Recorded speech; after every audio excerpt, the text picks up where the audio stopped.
Assalamualaikum warahmatullahi wabarakatuh. Pemirsa MTA dimanapun Anda berada, senang sekali bisa berjumpa kembali dalam program Seruan Khalifah. Program di mana kita akan membahas dan mendiskusikan bersama berkenaan dengan ringkasan daripada khutbah Hazrat Khalifatul Masih Al-Khamis Ayyadahullahu Ta'ala Binasil Aziz.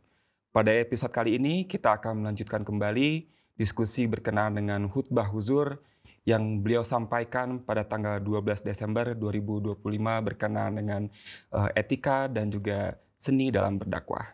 Dan sudah hadir bersama kita yaitu Bapak narasumber kita Pak Mubalik Maulana Alnom. Assalamualaikum Pak Mubalik. Waalaikumsalam warahmatullahi Gimana Pak, wabarakatuh. sehat Pak? Alhamdulillah sehat. Alhamdulillah. Nah pemirsa, dalam lanjutan pembahasan kita berkenaan dengan tema khutbah tanggal 12 Desember 2025 yang lalu, kita akan membahas berkenaan dengan menyelaraskan perbuatan dengan perkataan. Nah, dalam khutbah tersebut, Huzur Ayyadahullahu Ta'ala Binasil Aziz juga menyampaikan bahwa berdakwah juga harus selaras dengan perbuatan yang kita amalkan. Jadi, sinkron antara perbuatan dan juga apa yang kita sampaikan gitu ya Pak di tempat kita berdakwah. Nah, tapi bagaimana Pak apabila ada pendakwah atau dai yang dia berhasil meng-engage banyak orang atau memikat banyak orang ya dengan dakwahan-dakwahannya dia. Tetapi ternyata dalam kehidupannya dia tidak sinkron gitu Pak dengan perbuatan yang dia sampaikan. Anggaplah di luar Ahmadi begitu ya, banyak dai-dai yang dengan apa namanya pembawaannya yang cukup banyak memikat banyak jamaah, akan tetapi dalam perbuatannya justru berbanding terbalik dengan apa yang dia sampaikan. Nah, kira-kira bagaimana menurut pandangan Pak Mubalik? Iya, jazakumullah. Memang hal itu diuraikan oleh Huzur ya, menjadi catatan penting bagi seorang pendakwah. Di seorang pendakwah itu jangan melakukan apa yang tidak dia kerjakan. Ketika dia menyampaikan berkaitan dengan kejujuran, maka dia harus mempraktekkan kejujuran itu. Nah, itu adalah salah satu yang disebut dengan hikmah. Mhm. Ya, hikmah adalah salah satunya menurut Huzur dengan melakukan apa yang telah dia katakan. Ya, itu lakukanlah apa yang telah kalian katakan. Kalau kalian mendakwahkan tentang sholat, maka terlebih dahulu kalian lakukan sholat. Kalau tidak, dakwahnya itu ya malah menjadi bumerang bagi dirinya.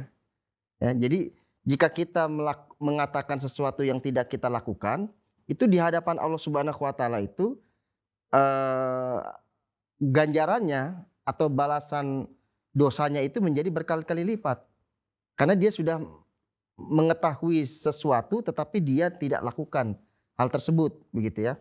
Ya, kecuali hal-hal yang memang dia tidak memenuhi syarat untuk melakukan hal itu. Misalnya contoh, dia berdakwah tentang haji, tapi memang dia tidak memiliki kemampuan atau syaratnya belum terpenuhi untuk haji, maka itu tidak terkena ya. Tetapi jika dia mendakwahkan sesuatu, maka menjadi sebuah syarat bagi dirinya untuk melakukan apa yang dia dakwahkan. Nah, permasalahannya media sosial ini kan terkadang ya menjadi wajah yang berbeda dari apa yang disampaikan. Jadi kita seorang pendakwah menyampaikan di media sosial itu belum tentu si pendakwahnya itu melakukan hal itu. Hmm. Maka media sosial itu bisa menjadi sebuah cermin yang menampilkan dua sisi yang berbeda. Iya. Di dalam tampilan konten dia begitu baik, di luar konten bisa saja perangainya itu jauh lebih buruk. Nah, jika ada dai yang seperti itu, tentu apa yang dia dakwahkan itu caranya tidak dibenarkan di dalam agama Islam.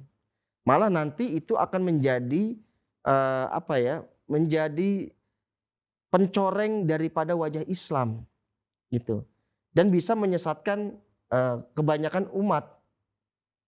Bisa membawa umat kemudian yang tadinya senang terhadap dai tersebut, terhadap ajaran Islam tersebut, tapi karena orang itu tidak bisa melakukan apa yang dia katakan atau dia melakukan berbanding terbalik dengan apa yang telah dia dakwakan, kan itu bisa menjadi sebuah menimbulkan patah hati Mhm. terhadap mustami, terhadap orang yang menyimak konten-kontennya, orang yang menyimak dakwah-dakwahnya.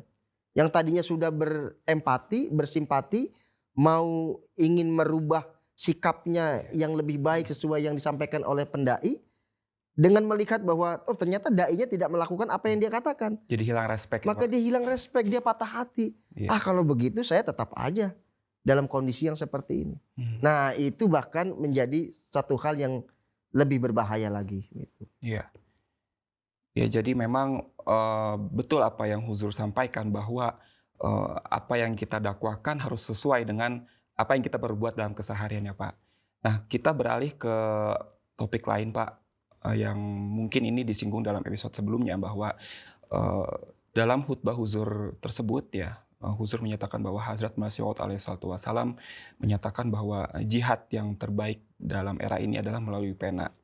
Ya, melalui pena, ya mungkin kalau kita misalkan menyesuaikan dengan era sekarang dengan, digital, dengan cuitan kita atau dengan jari-jari kita di sosial media.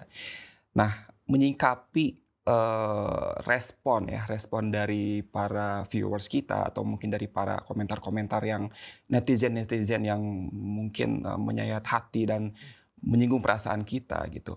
Nah, bagaimana ya Pak, supaya, emosi kita itu tetap stabil begitu dan, bisa apa namanya, bisa menanggapi mereka tanpa ada unsur-unsur provokatif. Tentu dengan bil hikmah tadi ya. Tapi Mhm. bagaimana sih Pak kiat-kiat untuk menahan itu gitu Pak?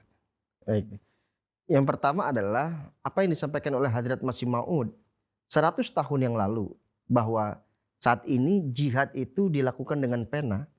Saat beliau menulis dalam buku-buku beliau, menyampaikan dalam pidato-pidato beliau, beliau diteriaki sebagai seorang yang kafir karena telah menghilangkan perintah jihad di dalam agama katanya. Tetapi itu kita lihat sekarang merupakan sebuah nubuatan yang tergenapi. Mhm. Di zaman beliau kan tidak ada media sosial, ya, bahkan media cetak masih sangat terbatas. Tetapi di dalam kondisi seperti itu beliau dengan lantang mengatakan bahwa jihad saat ini adalah jihad dengan pena.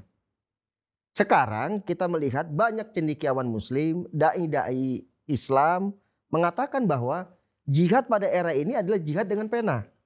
Mhm. Jihad dengan media sosial, melalui konten, melalui tulisan itu ya.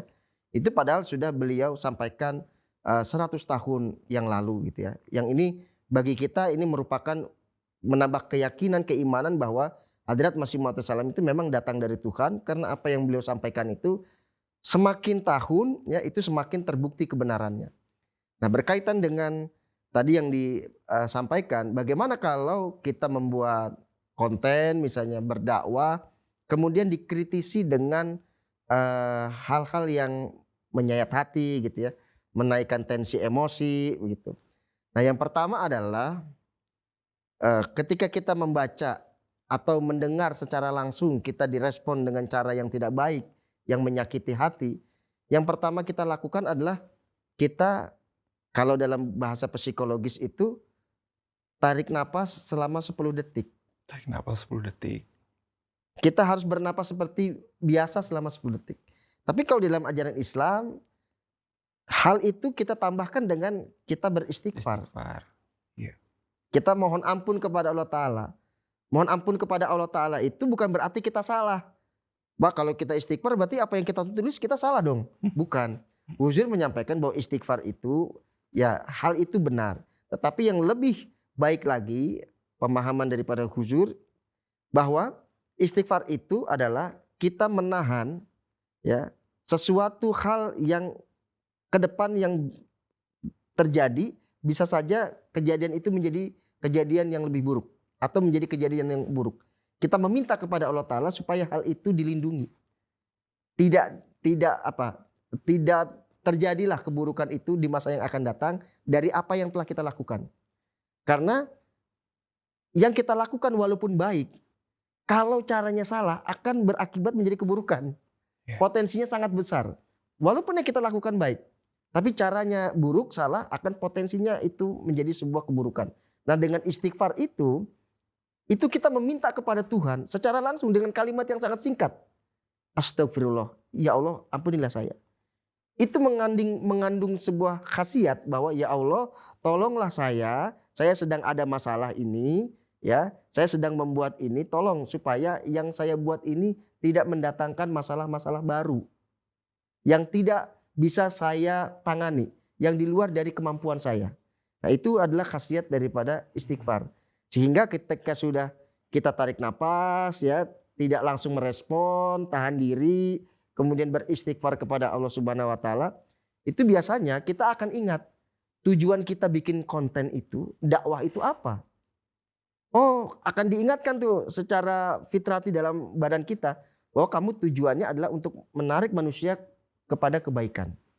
Kalau tujuannya menarik manusia kepada kebaikan, akan berpulang kepada surah An-Nahl tadi, bahwa harus dilakukan dengan hikmah, ya, wa mau'izatil hasanah, ya. Kalau terjadi perdebatan wajadilhum billati hiya ahsan. Harus dilakukan dengan cara yang lebih baik lagi.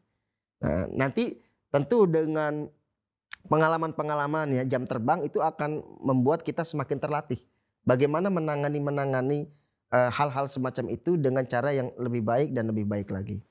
Itu. Ya, bahkan Hazrat Rasulullah pun beristighfar ya Pak, walaupun beliau tidak punya dosa atau tidak punya salah. Jadi itu bentuk kerendahan hati Hazrat Rasulullah dengan Allah Ta'ala begitu ya Pak. Nah, kalau nih Pak, misalnya kita sudah berikhtiar, berupaya sekeras mungkin untuk berdakwah menyampaikan ajaran Islam yang hakiki seperti itu di platform media sosial atau di platform-platform lainnya, dan bahkan kita sudah menerima berbagai macam cercaan dan juga tanggapan-tanggapan negatif dari netizen seperti itu. Nah, apabila upaya kita atau ikhtiar kita itu dikatakan gagal ya, tidak berhasil. Nah, apa yang harus kita lakukan Pak sebagai dai atau sebagai pendakwah? Ya, yang pertama adalah tugas dai itu bukan memberikan hidayah. Iya. Ya, kita hanya menyampaikan. Bahkan Hadrat Rasulullah SAW pernah juga kan ditegur oleh Allah Subhanahu wa taala ketika beliau berupaya sekali untuk memaksakan hidayah itu turun kepada pamannya, Hmm. kepada Abu Jahal.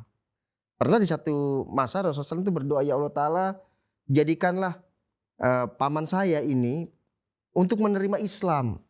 Bahkan beliau berdoa yang lebih kuat lagi kepada Hadrat Abu Talib, paman yang sangat beliau cintai, yang mengasuh beliau semenjak kecil. Tapi Allah Ta'ala menegur bahwa sesungguhnya hidayah itu adalah berasal dari Allah Ta'ala, bukan berasal dari orang yang menyampaikan risalahnya, bukan berasal dari nabinya, bukan berasal dari dai-nya, dari mubaliknya, bukan, tapi berasal dari Allah Subhanahu wa taala. Kenapa ya hidayah itu hubungan khas ya antara seseorang dengan Allah Ta'ala? Karena yang mengetahui detail terhadap orang itu hanya Allah Ta'ala. Kita misalnya tablik, ya, menyampaikan dakwah kepada orang lain. Kita hanya tahu secara penampilan luar. Tapi penampilan dalamnya, keruhaniannya, niatnya, potensinya, itu hanya Allah Ta'ala yang tahu. Nah, kapan Allah Ta'ala memberikan hidayah itu? Nah, itu bagaimana tergantung antara dia dengan Allah Ta'ala.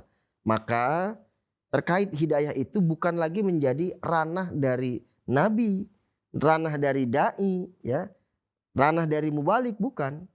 Yang menjadi ranah kita itu adalah bagaimana caranya berdakwah yang baik. Bagaimana kita menjalin hubungan dengan Allah Ta'ala. Nah, kita itu dibatasi sampai situ aja. Nah, berkaitan dengan hidayah, jangan masuk ke ranah sana. Karena itu ranah dari Allah Subhanahu wa taala.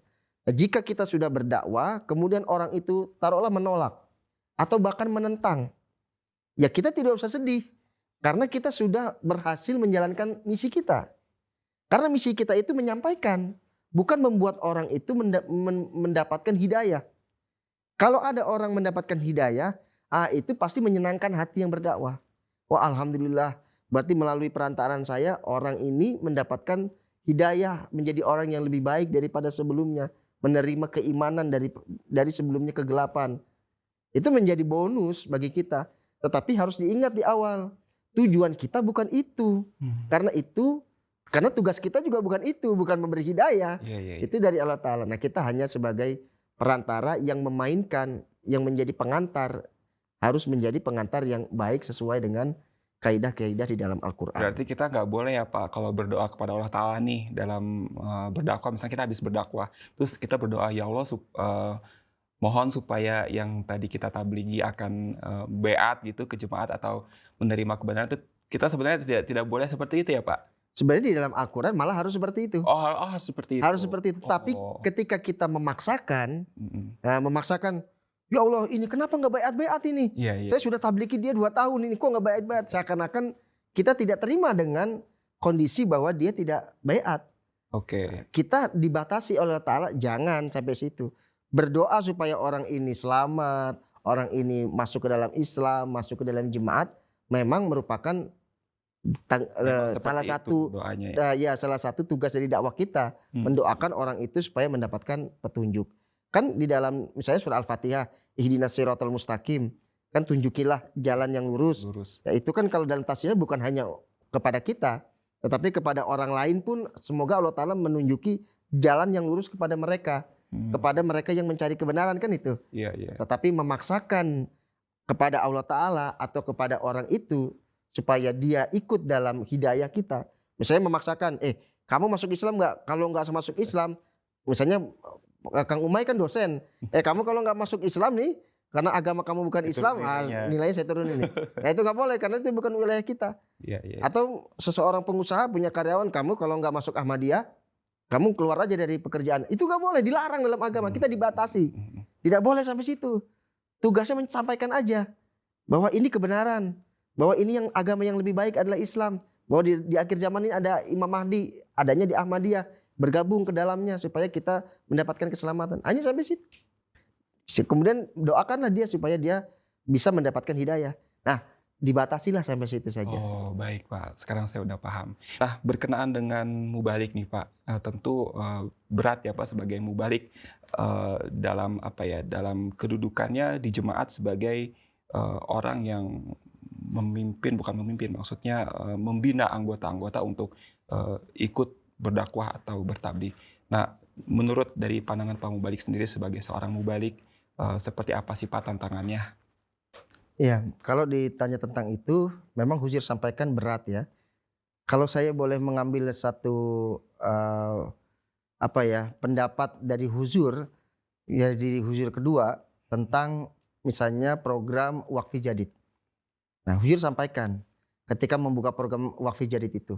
Nah, ini menurut saya ini adalah ruh dari seorang mubalik.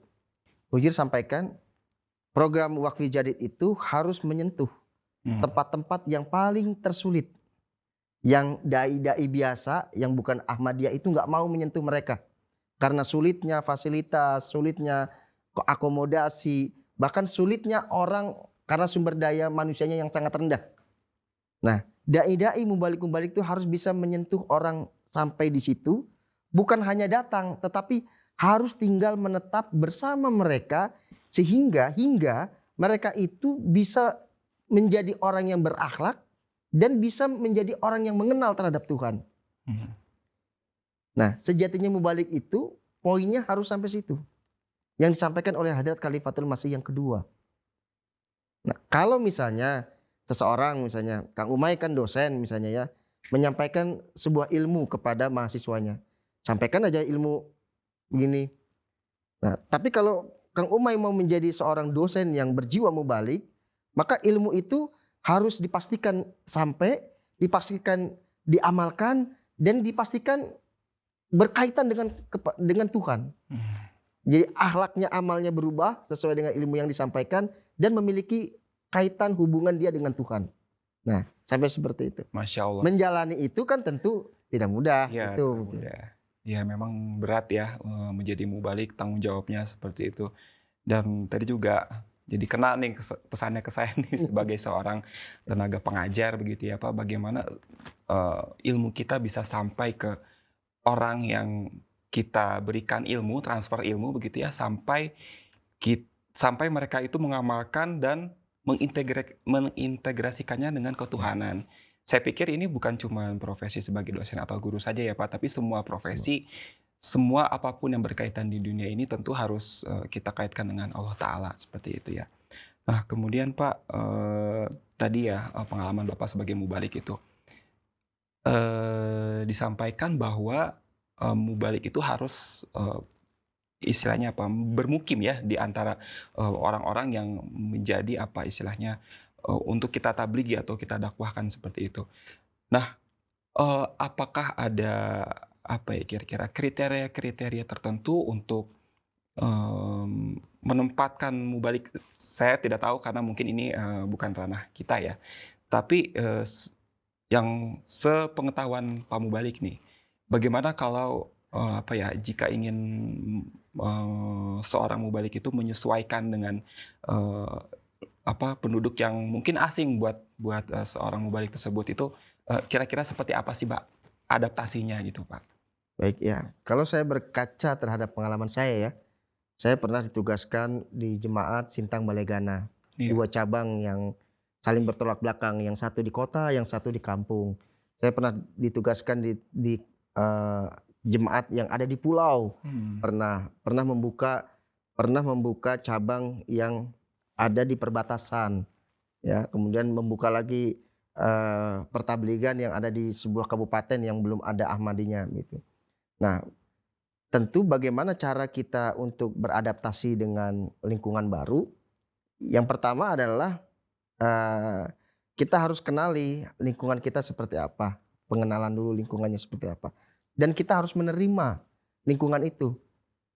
Tidak boleh ada lingkungannya sudah seperti ini, kita tidak terima, Mhm. "Aduh saya mah nggak bisa di lingkungan seperti ini." Ya, karena perintah dari Huzur bagi saya adalah, kalian mubalik itu harus bisa hidup bersama dengan mereka. Jadi bukan hanya kunjungan, hidup menetap bersama dengan mereka. Artinya kalau menetap kan apa yang mereka makan kita makan, ya. Hidup mereka seperti mereka mandi di misalnya sungai, ya kita harus bisa mandi di sungai, gitu. Kalau misalnya kita berada misalnya di hotel bintang 4, ya kita harus bisa berlaku hidup di hotel bintang 4 menyesuaikan pada tempatnya. Kesedihan mereka pun kita harus ketahui. Kita harus tahu, oh bagaimana sih mereka itu kalau marah, adatnya seperti apa. Nah itu kita harus harus harus, Harus eee, dipelajari gitu ya? pelajari dan harus mau menerima. Mmm. Jadi kalau sudah tahu ya terima saja, jalani itu. Demi sebuah apa? Demi sebuah perjuangan yang namanya tabligh atau dakwah Islam. Karena sebagai mubalik itu membawa 2 misi dakwah. Dakwah dari hadrat Rasulullah SAW dan dakwah dari hadrat Imam Mahdi. Dakwah dari hadrat Rasulullah SAW itu mengajak orang ya kepada Islam. Dakwah kepada hadrat Imam Mahdi itu mengajak mereka bersatu padu di bawah nizam khilafat. Itu. Jadi kalau kita sudah dakwahkan tentang Islam, tugas yang kedua bagaimana supaya mereka bergabung dalam khilafah Ahmadiyah. Karena khilafah Ahmadiyah ini adalah keilmuannya keilmuan Islam di akhir zaman ini yang paling the best ya ada di sini gitu. Jadi kita harus ajak mereka ke sana. Dengan memahami bahwa tugas ini begitu mulia, begitu berat, maka segala apa ya, halangan, rintangan terkait dengan penyesuaian tempat itu rasanya akan diabaikan, kesulitan-kesulitan itu, dan kita fokus pada tujuan itu, gitu. Wah. Jadi kalau misalnya kita membuka lahan baru, ya sudah yang kita lakukan apa? Kita berdamai dengan diri kita, menerima kondisi lingkungan itu bersama dengan masyarakat di situ, kita mengabdi di masyarakat itu dengan akhlak, bilhal, sehingga kita dikenal sebagai orang yang baik. Mereka tahu bagaimana cara kita berpikir, berperilaku, bertindak. Kemudian mereka happy dengan kita lakukan hal-hal sosial yang bisa kita lakukan sesuai dengan kemampuan. Setelah itu baru kita dakwahkan Islam. Jika ketika kita ngomong tentang Islam, mereka langsung terima, Iya. gitu. Karena mereka sudah tahu kita itu seperti apa. Dan ketika kita ngomong tentang Ahmadiyah, insya Allah mereka juga bisa menerima. Baik, Masya Allah. Jadi sebelum berdamai dengan mereka, berdamai dengan diri dulu diri Berdamai dengan sendiri diri dulu ya, itu Pak, sendiri. betul. Iya itu. Ya, baik Pak, ini jadi kesimpulannya adalah, dari pertama perbincangan kita adalah bahwa kiat-kiat untuk menghadapi ya, terutama tantangan dari luar dan sikap orang luar ke kita gitu, adalah dengan beristighfar ya Pak, sabar dan beristighfar. Kemudian juga, tadi kita simak, penjelasan Bapak tentang bagaimana struggle-nya para mubalik di daerah begitu ya, yang menghadapi, mungkin sesuatu hal yang baru ya Pak, ketika dalam medan pertabligan dan penugasan gitu. Dan tentunya sebelum itu semua kita harus, berdamai dengan diri sendiri dulu gitu. Ya, baik, pemirsa MTA dimanapun Anda berada, demikianlah, program Seruan Khalifah yang baru saja kita, saksikan bersama-sama. Dan sampai jumpa di program Seruan Khalifah berikutnya. Saya Umar Faruk Zafrullah mohon izin undur diri bersama kru MTA yang bertugas. Wa akhiri da'wana anilhamdulillahirabbil alamin. Wassalamualaikum warahmatullahi wabarakatuh.